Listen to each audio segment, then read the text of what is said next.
I news 2026 నూతన సంవత్సర క్యాలెండర్ను Tiruvuru RTO కుమార మాధురి ఆవిష్కరించారు. మీడియా సమాజాభివృద్ధిలో కీలక పాత్ర పోషిస్తుందని, ప్రజలకు సత్యమైన సమాచారాన్ని అందించడంలో ఐ న్యూస్ చేస్తున్న కృషి అభినందనీయమని పేర్కొన్నారు. 2026 సంవత్సరంలో ఐ న్యూస్ మరింత నాణ్యమైన వార్తలతో ప్రజల విశ్వాసాన్ని పొందాలని ఆకాంక్షించారు. క్యాలెండర్ రూపకల్పన ఆకర్షణీయంగా ఉండటంతో పాటు ప్రజా ప్రయోజన అంశాలతో రూపొందించబడిందని ఆమె ప్రశంసించారు. ఈ కార్యక్రమంలో ఐ న్యూస్ ప్రతినిధులు, జర్నలిస్టులు, స్థానిక ప్రముఖులు పాల్గొని నూతన సంవత్సర శుభాకాంక్షలు తెలియజేశారు.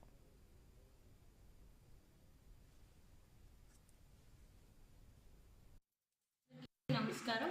ఐ న్యూస్ వారి 2026 సంవత్సర క్యాలెండర్ ఆవిష్కరించడం జరిగిందండి.